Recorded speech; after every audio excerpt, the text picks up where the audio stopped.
പൊന്നാനി നിയുക്ത MLA KP Naushad Ali നമുക്കൊപ്പം ചേരുന്നു. നൗഷാദ് അലിയുടെ ഒരു പ്രത്യേകത VD സതീശനൊപ്പം എല്ലാ പ്രതിസന്ധി ഘട്ടത്തിലും ഉറച്ചു നിന്നു എന്നതാണ്. VD സതീശന് വേണ്ടി എല്ലാ സംഘടനകളെയും എല്ലാ ഘടകകക്ഷികളും ഒക്കെ ഏകോപിപ്പിച്ചു എന്നൊരു പ്രത്യേകത കൂടിയുണ്ട്. ഒടുവിൽ നിങ്ങളുടെ പ്രയത്നത്തിന് ഫലം കണ്ടിരിക്കുന്നു. VD സതീശൻ മുഖ്യമന്ത്രിയായി മാറുകയാണ്. എങ്ങനെയാണ് ഈ സന്തോഷ നിമിഷത്തെ വിലയിരുത്തുന്നത്? ഒന്നുമില്ല, ശ്രീ VD സതീശൻ മുഖ്യമന്ത്രിയാവുന്നു എന്ന് പറയുമ്പോൾ അത് ഒരു പുതിയ പ്രതീക്ഷകൾ അത് കേരളീയ പൊതുസമൂഹത്തിനുണ്ട്. അതിൻ്റെ ഒരു വോട്ട് അദ്ദേഹത്തിന് 140 മണ്ഡലങ്ങളിലും കിട്ടിയിട്ടുണ്ട്. തീർച്ചയായിട്ടും അതിനോട് നീതി പുലർത്തുന്ന സമീപനങ്ങൾ നാളുകളിൽ ഉണ്ടാവുക, അങ്ങനെ ആളുകളുടെ പ്രതീക്ഷകളും വിശ്വാസങ്ങളൊക്കെ കാത്തു സൂക്ഷിച്ച് മുന്നോട്ട് പോകാനുള്ളൊരു സാഹചര്യം ഒരുക്കുക എന്നുള്ളതാണ്. അപ്പോൾ തീർച്ചയായിട്ടും അതൊരു ഭാരിച്ച ഉത്തരവാദിത്തമാണ്. ഈ ജനവിധിയും അതുപോലെ തന്നെ ജനങ്ങളുടെ സ്നേഹാതിരേകങ്ങളൊക്കെ കൂടുതൽ നമ്മുടെ ശിരസ്കമായി ഉത്തരവാദിത്തങ്ങൾ നിറവേറ്റാനുള്ളൊരു പ്രചോദനമാകണം എന്നുള്ളതാണ് എൻ്റെ ഒരു അഭിപ്രായം. തീർച്ചയായിട്ടും അദ്ദേഹവും അത്തരത്തിലായിരിക്കും കാര്യങ്ങൾ നോക്കിക്കാണുന്നത് എന്നാണ് ഞാൻ മനസ്സിലാക്കുന്നത്. ഹൈക്കമാൻഡ് പ്രഖ്യാപനത്തിന് പിന്നാലെ രമേശ് ചെന്നിത്തല ഇന്ന് നിയമസഭാ കക്ഷി യോഗത്തിൽ പങ്കെടുത്തിട്ടില്ല. മന്ത്രിസഭയുടെ ഭാഗമാകില്ലെന്ന വിവരങ്ങളും പുറത്തു വരുന്നുണ്ട്. അപ്പം അതൊക്കെ ഒരു പ്രതിസന്ധിയെ മാറില്ലേ?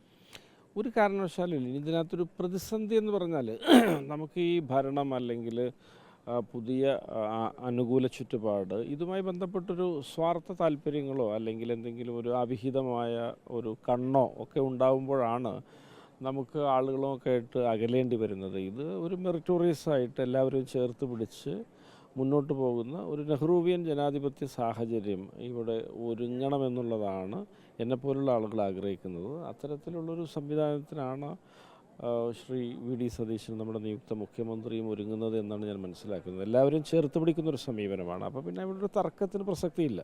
ഈ രമേശ് ചെന്നിത്തലയെ അനുകൂലിക്കുന്നവരും KC വേണുഗോപാലിനെ അനുകൂലിക്കുന്നവരും അസംതൃപ്തരാണ്. അവർക്ക് അതിൽ ചില MLA മാരെങ്കിലും പരസ്യമായി വിമർശനങ്ങൾ ഉന്നയിച്ചു തുടങ്ങി VD സതീശനെതിരെ. അത്തരം വിമർശനങ്ങളൊക്കെ എങ്ങനെയാണ് മറികടക്കാൻ കഴിയുക?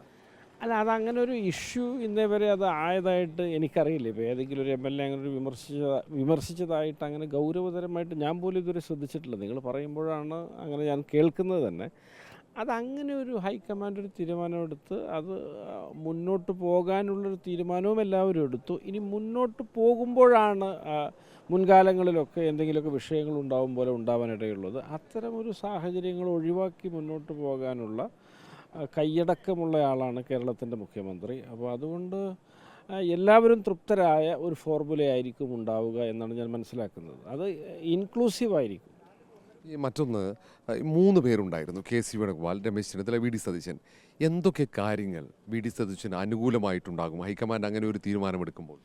സത്യം പറഞ്ഞാൽ അത്തരം കാര്യങ്ങളെക്കുറിച്ച് ഞാനൊരു ആധികാരികമായി പറയാൻ ഞാൻ ആളല്ല. നിങ്ങൾക്കറിയാമല്ലോ എന്താണ് അതിനകത്ത് നടന്നത് എന്നുള്ളതിനെക്കുറിച്ച്.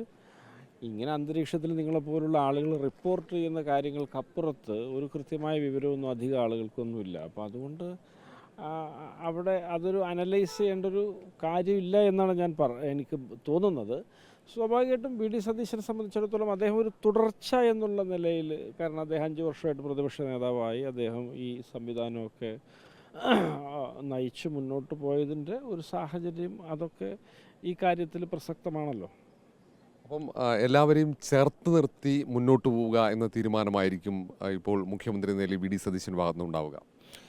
യാതൊരു തർക്കവുമില്ല. കാരണം ഇത് നമ്മുടെ നാട്ടിലെ ഈ കൃഷി, ആരോഗ്യം, വിദ്യാഭ്യാസം, ഇങ്ങനെയൊക്കെയുള്ള അടിസ്ഥാന മേഖലകൾ, അതുപോലെ തന്നെ നമ്മുടെ പുതിയ തലമുറയുടെ തൊഴിൽ, വിദ്യാഭ്യാസം, മൈഗ്രേഷൻ ഉയർത്തുന്ന പ്രശ്നങ്ങൾ, അതുപോലെ തന്നെ പുതുതായിട്ട് ഒരുപാട് ആരോഗ്യ പ്രശ്നങ്ങൾ ജീവിതശൈലിയുമായിട്ട് ബന്ധപ്പെട്ട് ഉടനീളം കാണപ്പെടുന്നു. അങ്ങനെ ഒരു കേരളം വലിയൊരു വെല്ലുവിളികൾക്ക് നടുവിലൂടെയാണ് പോകുന്നത്. നമ്മളിതിനെ സമർത്ഥമായി നേരിട്ടിട്ടില്ലെങ്കിൽ കെട്ടിഘോഷിക്കപ്പെടുന്ന നമ്മുടെ ഒരു വികസന അല്ലെങ്കിൽ കേരള മോഡൽ പശ്ചാത്തലമൊക്കെ ഒരു ദുരന്തകഥയായിട്ട് ആളുകൾ അയവിറക്കുന്ന സ്ഥിതി വരും. അപ്പോൾ തീർച്ചയായിട്ടും വളരെ ഭാരിച്ച ഉത്തരവാദിത്വവും ഗൗരവതരമായ ചുമതലകളുമുണ്ട്. അത് നിറവേറ്റി മുന്നോട്ട് പോകുന്നൊരു കാര്യത്തിൽ ഒരു മെറിറ്റ് മുൻനിർത്തി പോകുമ്പോൾ എല്ലാ വിഭാഗം ആളുകളുടെയും പിന്തുണ കിട്ടുമെന്നാണ് ഞാൻ മനസ്സിലാക്കുന്നത്. ശ്രീ VD സതീശൻ അത്തരത്തിൽ മുന്നോട്ട് പോകണമെന്നാണ് ഞാൻ ആഗ്രഹിക്കുന്നത്.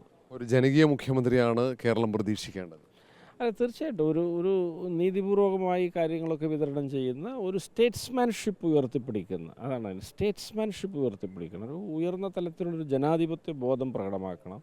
അങ്ങനെ രാഷ്ട്രീയ വൈരനിര്യാതന ബുദ്ധിയോ അല്ലെങ്കിൽ തന്നെ വിമർശിച്ചു എതിർത്തു എന്നുള്ളതിനെ പ്രതി ആരോടെങ്കിലുമൊക്കെ വിമർശന ബുദ്ധിയെ തിരിച്ച് പെരുമാറുകയോ അങ്ങനെയൊന്നുമുള്ള സാഹചര്യങ്ങൾ ഒന്നും ഈ സ്റ്റേറ്റ്സ്മാൻഷിപ്പുള്ള ഒരു സ്റ്റൈലിനകത്ത് അപ്രസക്തമാണ്. അപ്പോൾ ഒരു സ്റ്റേറ്റ്സ്മാൻഷിപ്പ് ഉയർത്തിപ്പിടിച്ചു വേണം, മെറിറ്റിനെ ചേർത്ത് പിടിച്ച് നല്ലതിനെ അംഗീകരിച്ചും പ്രോത്സാഹിപ്പിച്ചൊക്കെ പോകണമെന്നാണ് എൻ്റെ അഭിപ്രായം. ഒരുപക്ഷെ വി ഡി സതീശൻ്റെ വിശ്വസ്തൻ എന്ന് കെ പി നൗഷാദ് അലി വിശേഷിപ്പിക്കേണ്ടി വരും. കാരണം അങ്ങനെ ചില തന്ത്രപരമായ നീക്കങ്ങൾ നൗഷാദ് അലിയുടെ ഭാഗത്ത് നിന്ന് ഉണ്ടായിട്ടുണ്ട് എന്നുള്ളത് യാഥാർത്ഥ്യമാണ്. അപ്പോൾ എല്ലാവരെയും ചേർത്ത് പോകുന്ന ഒരു മുഖ്യമന്ത്രിയായിരിക്കും വി ഡി സതീശൻ എന്ന പ്രതീക്ഷയാണ് കെ പി നൗഷാദ് അലി പങ്കുവയ്ക്കുന്നത്. വീഡിയോ ജേർണലിസ്റ്റ് വിഷ്ണു എബലിനൊപ്പം reporter R Shippal, in reporter, Thiruvananthapuram.